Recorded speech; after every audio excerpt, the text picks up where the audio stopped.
เอาไอ้นี่ขอ บังละบันเนาะ ขอให้ไอ้ดีๆมีแห้งคนจึงจะได้ท่องไข่ยังมีปรารถนาสิ่งใดก็ขอให้สมความมุ่งมั่นปรารถนาถึงกิจการงานยังอยู่ก็ขอให้ร่ำให้ด้วยได้อ้ายเด้อเมื่อซ่านขอให้ห่างให้มีขอให้อยู่ดีมีแห้งอย่าเจ็บอย่าจนร่ำไปด้วยเอาจับ กำปั๊บ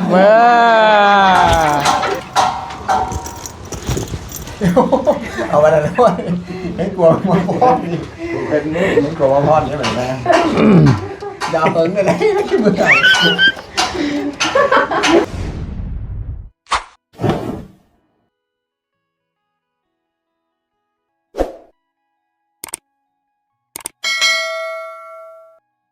มีกระปูแดงแล้วผ่าน มีแต่กระปูแรงนี่เนาะทำกระบอกเป็นยังบริมาครับก็ได้ บ่โอเคพอดีสิได้ลมพอดีก็จังซี่พี่น้องไอ้ทั้งบ่ตูนก็ได้ถามทั้ง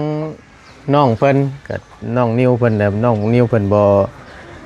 สะดวกว่าซั่นพอดีมื้อนี้ก็ว่าทั้งไอ้ช่างเฮ้ยนี่แหละสิได้เมื่อ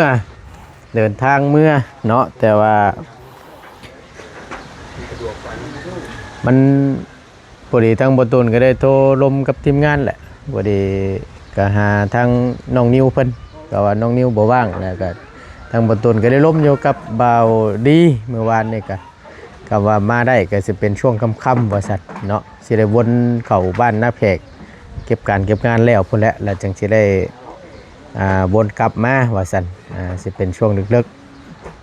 ๆมารับทางไอ้ช้างว่าซั่นก็มีแต่ว่าทางบ่ตูนสิ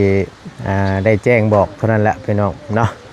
เอาก่อนอื่นพี่น้องกราบสบายดีและสวัสดีเด้อพี่น้องเด้อสบายดีกันเบิดสุขุสุคนพบเจอกันเนาะในคลิปนี้ก็พอดีแล้วเนาะก็ได้เตรียมล่อกิ่งยังใส่ที่เอาไว้ดึงกันแหละพี่น้องบ่ตูนได้ซื้อมาไว้แล้วเฮ้ยเฉพาะสิเมื่อวานเลยแต่งตัวล่อเลยเนาะสบายดีให้สบายดีต่อในประตูเป็นหนึ่งคน ต่อยังไง ต่อปลั๊กไฟ อ๋อหูเสียบมันบ่ แม่น โอเคเอานอกจากมีแต่ว่าเราเฮ็ดแล้วก่อนเดี๋ยวจังค่อยมาเฮ็ดตัวนี้ให้มันแล้วก่อนเนาะปาติโตข้างในนี่นี่มีบันไดทางขึ้นพร้อมบาดนี้เบิดตัวนี้พี่น้องเอ้ยฮึบนึกว่าผู้ใดบ่อีหลาแถวฉันเนาะเฮ้ยตื่นวัดฉลองงานใหม่สบายดีล่ะเปิดไว้ก่อนให้ลมมันพัดให้ไอซีมันออกก่อนเนาะเปิดทิ้งไว้พี่น้องก็ถือว่าประสบผลสำเร็จอีกเนาะเรื่องห้านค่าทางประตูนก็ดีใจน้ำน้องเพิ่นหลายๆก็นี่แหละพี่น้องเอ้ยก็ก่อนอื่นก็ต้องขอบคุญขอบคุณทางผู้ใหญ่ใจดีเพิ่นเบิดทุกท่านเนาะและ FC เบิดทุกคนที่คอยซัพพอร์ตและผลักดันเนาะทางบ่ตูนแล้วก็ให้น้องๆเพิ่นเนาะหรือว่าทำความฝันให้เป็นจริงจนแล้วเสร็จสิ้นเป็นที่เรียบร้อยขอบคุณหลายๆเด้อทางบ่ตูนก็ได้เนาะเดี๋ยวเบิ่งน้ำกันพี่น้องไงว่าเพิ่นสิใส่แบบใดว่าทางบ่ตูนก็ได้ซื้อมาไว้แล้วล่ะใส่เชือกดึงเอามันสิง่ายกว่าหั่นนะพี่น้องเพิ่นก็โอ้ยบ่ตูนเด้อว่าซั่นเอาไม้ค้ำเอาก็ได้เด้อว่าซั่น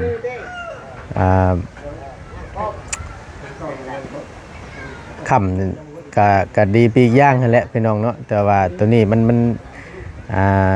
สิสะดวกสบายของน้องเพิ่นอีกอย่างนึงผู้เดียวก็ได้นะพี่น้องจับดึงเชือกขึ้นแล้วก็ยุ่ยขึ้นนั่นแหละเนาะมันก็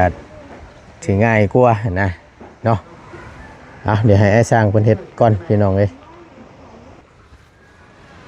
ผูกคอต่อแขนสบายดีได้ยังผูกแขนช่างไก่มีไผแน่มาผูกแขนนำญาติพี่น้องนี่เด้อเนาะหลายคนเติบฮะหลายเติบ หลายคนเติบอายุ4-5 คนดีแล้วซั่น ว่าได้ก็4-5 คนฮอดบ่10ประมาณนึง ปาดตัวบ่ธรรมดาได้ซั่นเนาะไก่2ตัวเอาแล้วนั่นก็เนาะโอ้ยตายแล้วบ้านนี้พอดี ก็นึกว่าสิเอาหมูน้อยมาเฮ็ดมันหมูปิ้นนะบ่แม่นเนาะเป็นไก่ ไก่ ซื้อเอาบ่ เสือเอาจะให้อยู่จัน หืม แม่ ทางตู้เมย์เราไปซื้อเนี่ยเรียบร้อยเนาะตอนเช้าๆพุ่นบ่เอา 7:00 น ประมาณ7 โมงเช้า คุณตะวันจ๋าก็เรียน หืม จะมายาวมาแต่ อันไหนน่ะ ตอนตะวันตกตอนกระด้าง ได้ละเอาไปไหน เอาก็ถือว่าแล้วเสร็จสิ้นเป็นที่เรียบร้อยผูกแขนให้สร้างว่าซั่นเนาะกับพอดีเฮ็ดแล้วทั่วบ่ดีนั่นแหละว่าซั่นซะเนาะกับผูกแขนรับขวัญเอาพี่น้องเอ้ยก็สิว่านี่นะตักนี่ลีนี่ ครึ่งหนึ่งไง เดืออยู่เท่าไหร่ก็ตัวนี่มันไก่เทิงน้ำอันนี้ปิ้นท้องฟังล่างอยู่มามึงด้วยมาใกล้มึงด้วยยังเดือตัวนึงเตยต้มบ่นี่น่ะ ต้ม เป็นอะไรสีกเบื้องข้างเพิ่นงามอยู่บ่ มาจักเขาคือเขาไม่ได้เบิ่ง จังหวะเนาะแต่ก็มีอยู่นี่แหละแต่เก่านี่เลยข้างในดี เอ๊ะอันเราจอดนางเท้า อันใดก็ เนี่ยนี่เป็นน้ำมันเนาะ มันได้ไก่ช่วงนี้น่ะฉันสิชวนต้มไก่ติกันยังเว้าอยู่แซ่บบ่แน่เว้าอยู่ดงตัวสมปากจ่อยๆมาว่าแม่ อันนี้คือไว้กินบ่ดูเนี่ยนี่ เพิ่นไว้ขวัญบ่เฮ้ย ไว้กินก่อนมาจัก ผูกแขนช้าง พูด แขนช้าง ผูกแขนช้าง แขนช้างผูกแล้ว แต่ผูกแล้วเรียบร้อยไปแล้ว เอาไว้ให้ชุบให้ผูกแขนสร้างแม่นบ่ แล้วก็กินเลย โอ้ย่อยง่ายก็ถ้าผูกแขนได้แล้วก่อนวับเฮ็ดแจวไว้แม่สิลุง เว้ยบ่เฮานะเว้ย ฮะ เดี๋ยวพาเว้าผูกแขนสร้างก่อนจังเว้า เอาเฮ็ดไว้ซื่อๆเฮ็ดไว้ซื่อๆเตรียมไว้ดิเฮ็ดได้ซะเนาะ แซ่บอี ห่าน เฮ็ดแจวก่อนมันก็มัดเลยนะลุง ก็ไหวพริบทันไว้ทั้งนี้โอ้ยเฮาเฮ็ดไว้ซื่อก็บ่กินก็ได้เนาะ แม่มจนหมดแก่โกแม่โกพ่อ เฮ็ด แต่พอดอกมันแต่หายอ่ะจะหันเด้มาหานเด้จะมาหาน ยังน่ะ จะมาหานเด้แต่งมาแต่งก็ต้อง เอาเตรียมรถฉันเตรียมไว้เดี๋ยวให้ทางไอ้บุญมีแล้วไปต่ออีหยังปักเสียบไพ่บ่ให้มีตู้แล้วก่อนให้แล้วให้ทั่วแล้วก็นี่แล้วผูกก็ต่อแขนแหละคือว่าแหละพี่น้องเนาะมันแล้วมันทั่วเลย ไป ก็ให้มันงามนี่แหละเนาะเอ้าปนบ่นี่หรือว่าเขาให้ล้วนๆตัวนี้ ขอให้ เขา รู้ ให้ลุ้นๆหมดแล้วได้ข่าวนี่ เข่าชอมนั่นเบิดแหละ หมดแล้ว เขาให้บานนี่ ให้มัน เนาะถึงพ่อนแล้วยีราแถวบ่ได้เปลี่ยนบ่นั่งมาแล้วโอ้เลิกแล้วเนาะ ขนาดยังไม่ ฮะช่วงบ่ายบ่ลงน่ะ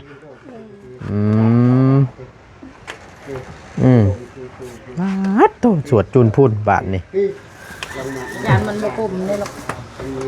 ยันกลุ่มไอ้น้อง แต่คนเพิ่นก็มาหลายอยู่เนาะ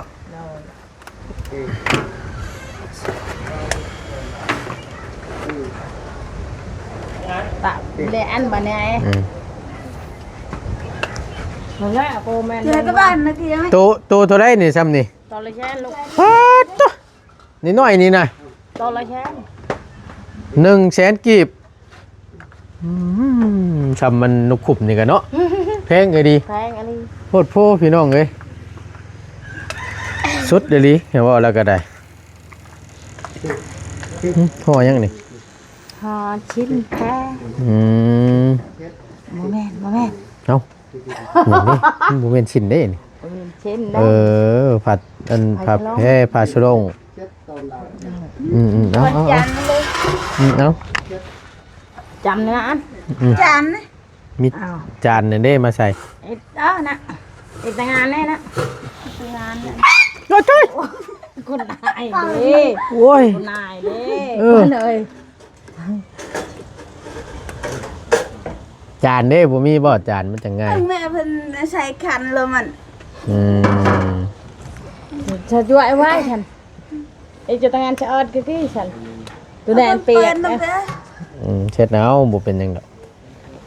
ให้จวดจะลาไหมเอ้ย เจ็ดเอาน่ะตัว ใช่เบี้ยแหละใช่เบี้ย ถามมองนางเปียห้ามบอก เออ แม่แบบนี้อ่ะ ประมาณนั้นแหละเฮ็ดได้สันมื้อเช้านี่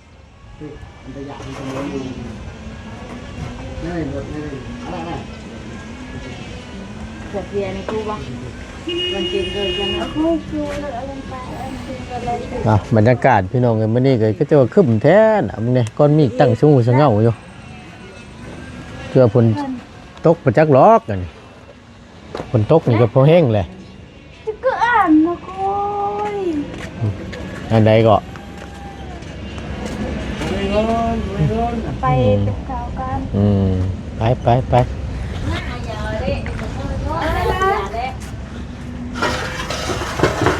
มื้อเช้านี่แขกคนเพิ่นมาร่วมยินดีน้ำพี่น้องเนาะเตรียม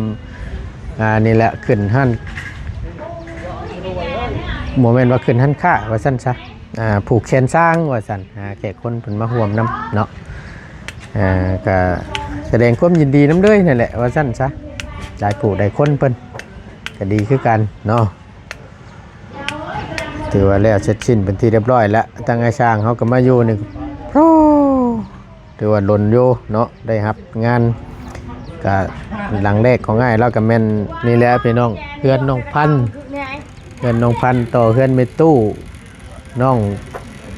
พันธุ์แล้วก็ต่อเพื่อนเมตู้อายุ6 ปีแล้วก็มาต่อห้านค้านี้เนาะ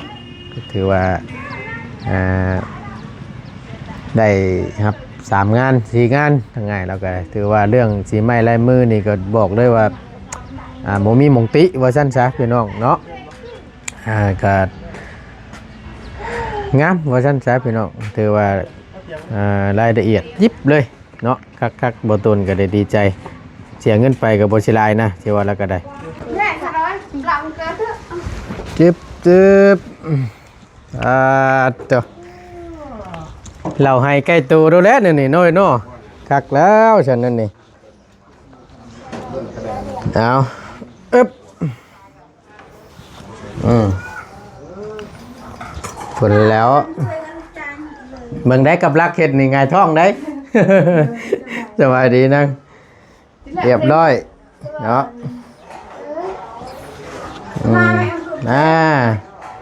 ถ้าเจ้าผูกให้ทั้งไงช่างเป็นแล้วเรียบร้อยเบิดแล้วบ่เรียบร้อยแล้วเนาะลุงเอ้ยอ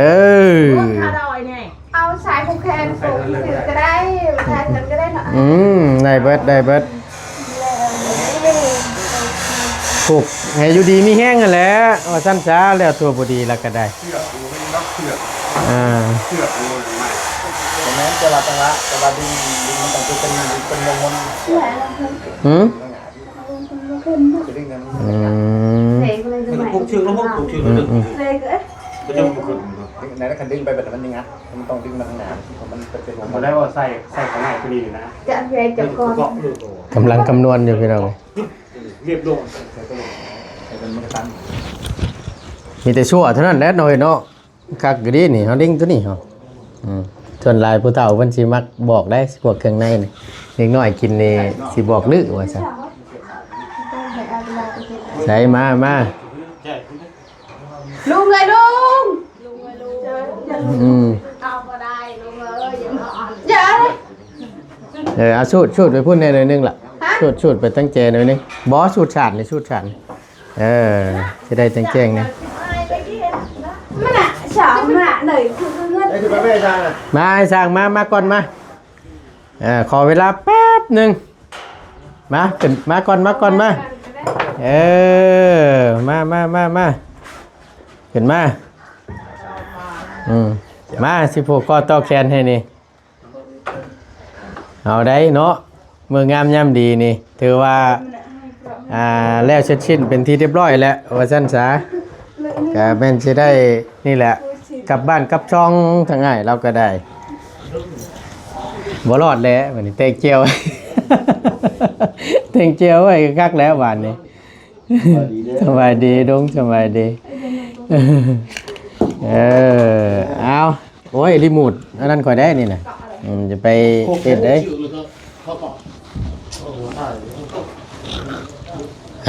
มาโอเคนั่งไอ้หัดนั่ง หนาวลุงเอง หนาวเย็น เจ้าหนาวเจ้ากระสันเจ้ากระสันเจ้า เอาใส่ไอ้ายบุญมีเด้ขึ้นมาเด้อมา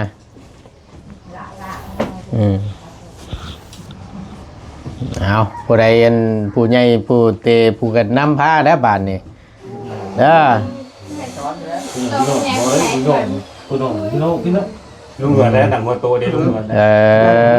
จะไปทางเราได้ก็เอาดีจะได้นะว่าที่เขาบอกลงลายนะแต่มาอยู่ในไม้จักเศษที่ใดใช่ไหม ฮะ มาอยู่แม่เงินแบบว่าจะได้ว่าจะได้เลย เบิ่งแล้ว เอาโอ้ดีแล้วยืมก่อนเนี่ยยืมเงินผูกแขนจักสำได เท่าไหร่ โอ้โคตร50ก็พอแล้วมัน อีกแสนนึงก็ไปเติมน้ำมัน ตายนะแม่เพียรวมตัวจ้ะแล้วไม่คือได้จบ ปวดโผโอ้สันหาเนี่ยเงินแท้มาที่นี่พี่น้องเลยผูกแขนเนี่ยก่อนมาอ่านมาข้างซ้ายได้เนาะเอาข้างซ้ายซะเนาะเอาหลังมือขึ้นมาก่อนโอ้ยเนาะให้กดนี้เอาแบมือขึ้นมาที่นี่ดีขวดใส่ให้ใหญ่ๆตรงๆเด้อกระเป๋าเงินกระเป๋าทองสาธุแหละ งายมือเฮ็ดยังก็คอยร่ำไปด้วยมื้อนี้ก็เป็นมื้อสันมันดีพี่น้องเอ้ย โดยโตแขนทรงไอ้อาจกลับบ้านกลับช่องเมื่อเยี่ยมบ้านเยี่ยมช่องก่อนใบโอกาสหน้าพาใหม่จังมาใหม่ถ้ามีเวียกมีงานเนาะเอามาเยี่ยมมายามแน่เว้ยสุขภาพพลไม้แข็งแรงเนี่ยความเจ็บจะได้ความไข่จะมีปรารถนาสิ่งใดก็ขอให้สมความมุ่งมั่นปรารถนาทุกๆประการให้พ่อแม่ห้างกับลูกสาวจัก3คนพอได้ตักน้ำตักให้กินเด้อมีเมียก็ได้อย่าไปเอาได้ผู้เสพผู้สาวเนี่ยนานได้เนาะอันนี้อ้าวปาเจ้าลุงไม่น่ะแต่ว่าเงินผูกแขนโดยผูกแขนลุงตัวมันผูกแขนลุงเลยตัวเจาะเลยลุงเจาะไอ้ผมนี่มาที่นี่ได้ก่อนเบื้องไหนก็ได้ดอกเจ้ามีเมียเพื่อแห้งเลยมีเมียเบื้องไหนก็ได้ดอกเบื้องไหนก็ได้ให้กดนี้โอ้ยอยู่ได้นั่นก็ได้ดอกใกล้เลยน่ะโอ้ยเอามาที่นี่บ้างหายมือขึ้นมาฉันเอาไอ้อาดนะผมต้องกินก็ได้ดอกว้าวนะนี่เนาะไอ้นี่ขอบังละบัน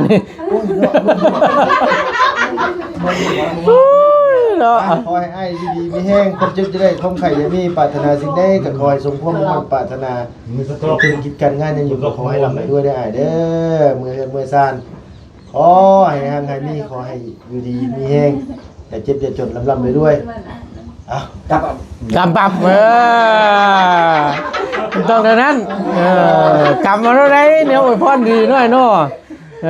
ปั๊บเบิดถึงแล้วโอ้ยเนาะมีมาตูน2แสนอันนี้ก็ไว้สิไปเปลี่ยนน้ำมันเครื่องรถหลังอะไรเนี่ยยังบ่ได้เปลี่ยนอยู่ได้ข่อยก็ได้ยังบ่ได้เปลี่ยนข่อยก็เอามาแล้วก่อนนี่เอาไปพ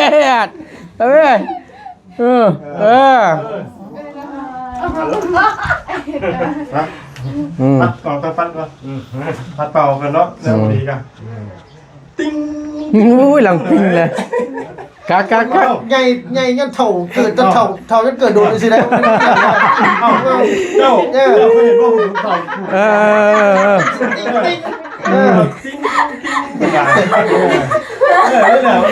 ี่แหละเงาไม่ตัวมืดแล้วเนาะเนี่ยไหน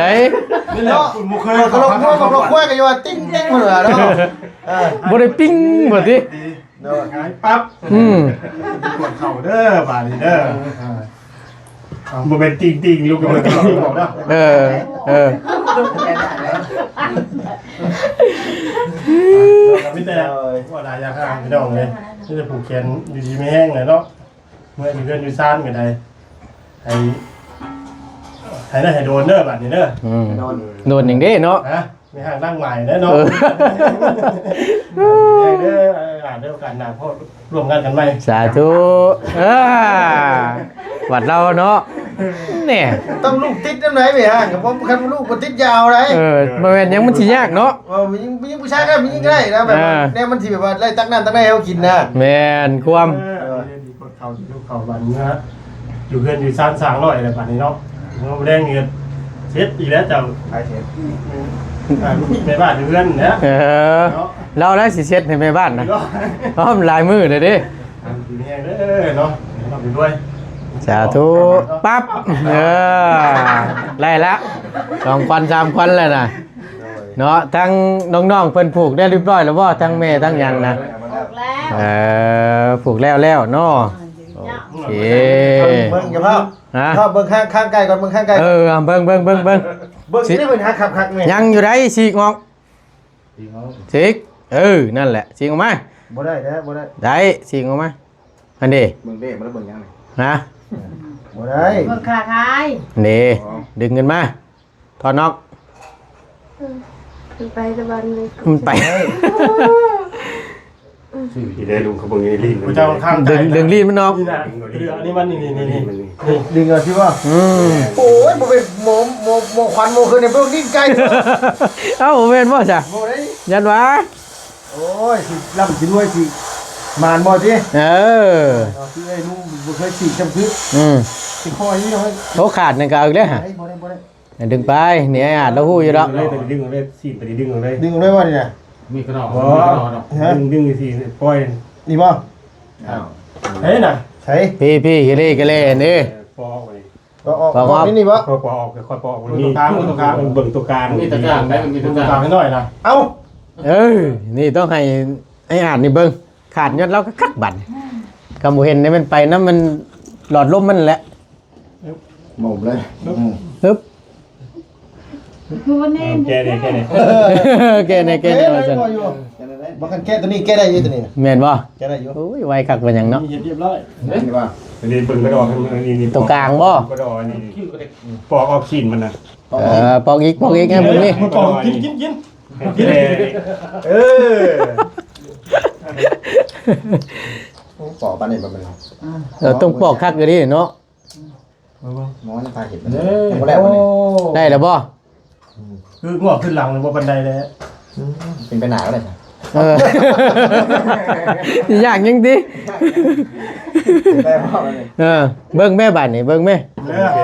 โอ้ยคนเบิ่งบ่เป็นก็เบิ่งเป็นก็บ่ดีกันคนกินเป็นอยู่ ทำนายให้แม่บ้านนี่ พี่มาพี่น้องมา ขายไปได้ปะ ไหน โอ้ยทำรวย ได้นี่งอกเงยอยู่นั่น บอกผมเลย นะมันโป่งอยู่นั่น โอ้ยเนี่ยมันพลิกตั้งแต่มันสีกที่จริงมันข้างหน้าข้างกลางมันต้องมี2อัน แก่คนเลยลุงเลยว่าแก่คนเลย เฮ็ดจังไหนมันกับมันกับ ตอนนี้น่ะยังแบบว่าพวกหนามพวกหลังง่วงหนามง่วงหลังอยู่ยังโมจิตใจยังโมเทียงทับนี่ ยกบ่เทียบแล้วเนี่ยของมันมีอย่างย่างอยู่ในห้างนี่ ก็นั่นแหละก็ย้อนว่ามันมีอย่างห้านแล้วมันจะโมเทียงทับเพราะว่าขมังคันนิ่งคังหนีบน้ำบ่มันสิลงห้านนี่ มีแบบว่าคือร้าน อ้าวสวัสดี แม่นบ่เฮ้ย อ้าว สิได้ผู้เบิ่งเพิ่นเบิ่งเป็นเนาะ เพราะว่า เนาะเอาบ่ฮู้เฮาน่ะ ตรงเลยนี่ที่ว่าเพิ่นว่าดีงามแต่นี่นั่นยังแบบคิดนักอยู่ว่าอาจจะยังมีหนี้มีสินอยู่นี่ มีว่าคือ ตัวเป็นหนี้อยู่บ่ ยังไหน ฝั่งนี้มีของให้เนาะ เนาะคือใช้เบิดแล้วบ่น่ะเอาหูยเครื่องในเพิ่นเดือดตับบาดนี่ ว่าจะเอาเงินใช้ มาสู้ให้ได้ผูกแขนซะเนาะ แม่นสันก่อนแล้วทั้งนี้เรียบร้อยแล้วเนาะปาดฮะ เอาว่าทานทั้งแมนด้วยแล้วไห่แล้ว จะถามค่อยก็ได้ค่อยบ่จักแล้วค่อยน่ะ โอ้ยบหนวดจังว่าปากกูเป็นคนอยู่แล้วตายว่าเป็นนี่รอ เนาะ Chào gần cái บ่ไปตำราตามตำราเลย เอามาบ้านนี้ ว่าดีกระจกแต่ยังเราว่าบุรีอยู่ ดีแล้ว มัน เนาะ อยู่ในมูลความจริงเจ้าบิดเบือนความจริงบ่ได้ไหนทำสิเบิ่งไปได้จ้ะเนาะแต่ฮู้ความจริงเป็นอะไร cá là cái gì อึ๊บขออนุญาตเด้อบ้านนี้พี่น้องพาจะ มาตูนเนาะนั่งบ่ถึงเมื่อยพี่น้อง เนาะเบิ่งว่าพี่น้องเพิ่นเบิ่งอยู่ โดยเอาสบายดีอีกรอบหนึงเนาะช่วงช่วยๆแล้วมื้อนี้ก็ได้มื้อนี้ก็เป็นอีกมื้อหนึงมื้องามยามดีล่ะพี่น้องทางไอ้สร้างแล้วก็ถือว่าอยู่ล้นพอสมควรถือว่าได้รับงานนี่ก็เป็นงานที่3เด้อนี่น้อยเนาะที่4เด้อเนาะ1เฮือนน้องพันธุ์เนาะ2เฮือนประตู3เฮือนมีตู้อายุ6ปี4นี่แม่นหันค่าน้องเพิ่นถือว่า4งานแล้วเนาะก็คือว่าแหละพี่น้องเรื่องการงานสีไม้ลายมือก็สุดยอดละบ่มีมงติแล้วว่าซั่นซะก็บ่แม่นว่าชมต่อหน้ากล้องย่องต่อหน้ากล้องบ่แม่นเด้อพี่น้องเด้อก็ตามที่บ่ตูนได้เห็นแล้วก็ตามที่บ่ตูนเคยจ้างหลายๆคนมาหั่นนะพี่น้องก็คือถือว่าทั้งไงเราก็ให้ความร่วมมือดีว่าซั่นซะแล้วก็บ่จบบ่งามหม่องใดที่มันบ่คักบ่แน่ทั้งบ่ตูนยังบ่ทันได้บอกเลยเว้าดอกทั้งไงเราก็จัดการแก้งานให้หั่นนะพี่น้องเนาะก็ดีอกดีใจนำทั้งเฮาก็ได้ถือว่าแล้วเสร็จสิ้นเป็นที่เรียบร้อยสิผูกแขนทั้งไอ้สร้างเรากลับบ้านกลับช่องแล้วบ้านนี่เนาะบ่ได้ได้อเนาะมันหล่นเลยแบ่งครึ่งบ่ตัวนี้ sao người lại sao mới biết là มื้อเช้านี่คนมาหลายอยู่บ่เยอะ nơi đây sao หลายอยู่เนาะถือว่ามาร่วมยินดีนำว่าซั่นซะเนาะเอาเด้อบ้านนี้พี่น้องเอ้ยคือเว้าหั่นแหละทั้งบ่ตูนกะ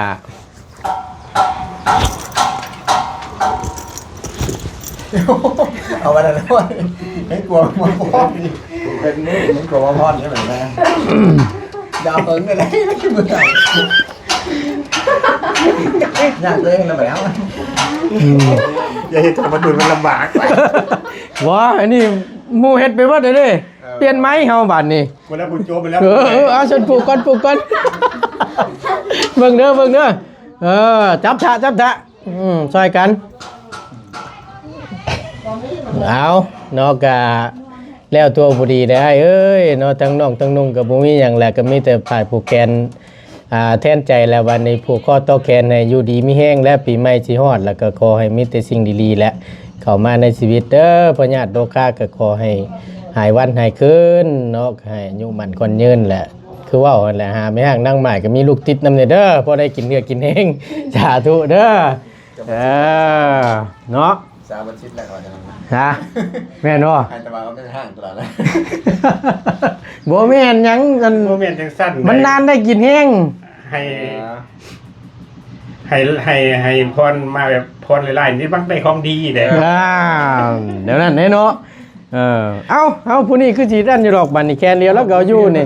สบายเลยใจเอ้ยปรับแขนน้ำกินนี่ บอสองมือน้ำชิมือ แขนเดียวพอเนาะ หอมก่อนแล้วเนาะ ความกันแล้วบ่ ถูกมวยได้ไหม หูมวยแล้วเนาะมาเอาสูตรลุงหนวดก่อนแล้วติ้งเนาะเฮาปิ้งนะบาดนี่เด้อให้คนดีดีกดเข้าได้เด้อปัญญาติปัญญาติเขียนปัญญาติให้ลงค้าก็ไปลงใต้ลงต่ำพุ่นปิ้งไปพุ่นเด้อ ไปแล้ว ไปแล้วพุ่นมีแต่แนวดีๆแล้วเข้ามาในชีวิตบาดนี่เนาะเอาก็ถือว่าแล้วเสร็จสิ้นเป็นที่เรียบร้อยเนาะในการหน้าที่การงานก็มีแต่ผูกแขนต้อนรับเอาทั้งง่ายแล้วนี่แหละก็ขออยู่ดีมีแห้งได้เด้อปีใหม่สิฮอดแล้วก็ขอมีแต่สิ่งดีๆแล้วเข้ามาในชีวิตในหน้าที่การงานก็ให้ร่ำรวยๆแล้วปีใหม่สิฮอดแล้วบัดนี้ให้มีแต่โชคแต่ลาภเด้อเข้ามาในชีวิตครอบครัวเด้อเอาทั้งบ่ตูนก็ เบิ่งพี่น้องเอ้ยก็คือได้เว้าหั่นแหละก็ของลงก่อนก็ได้เนาะ อันนี้คือจังซี่เด้อ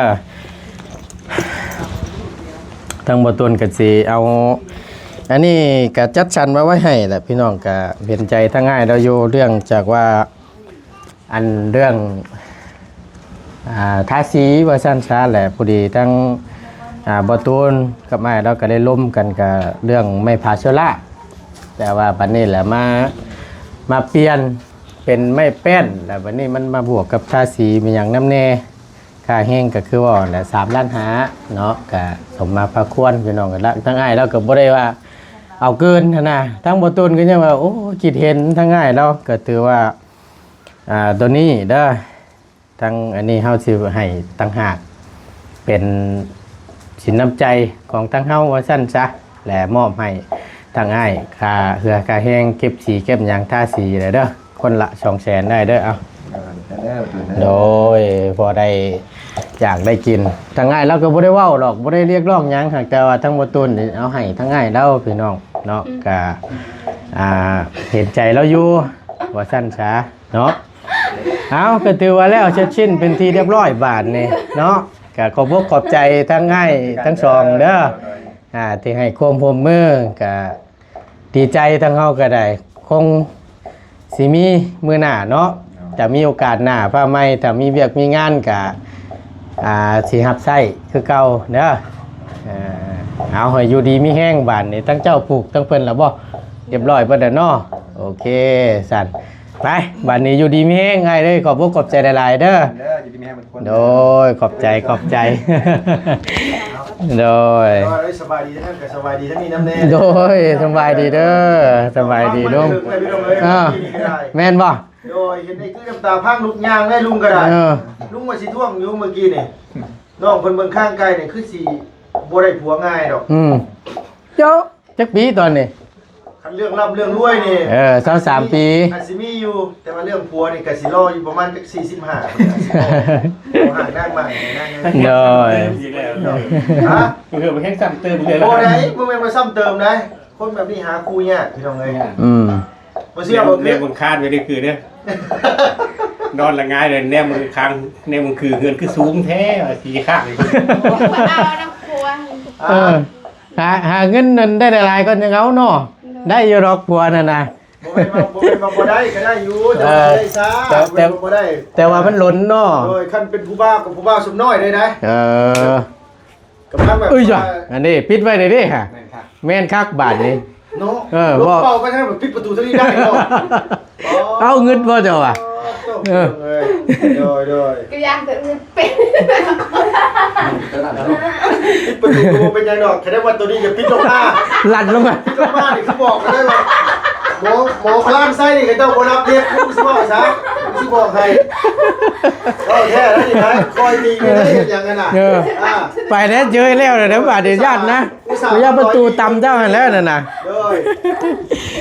บัดนี้แล้วตัวพอดีแล้วบัดนี้อยู่ดีมีแห้งเด้อโดยไปเนาะสบายดีไปพี่น้องเอ้ยเนาะมาต่อกันเลยเนาะปูคอต่อแขนเรียบร้อยแล้วเนาะหาเงินหาทองมายืม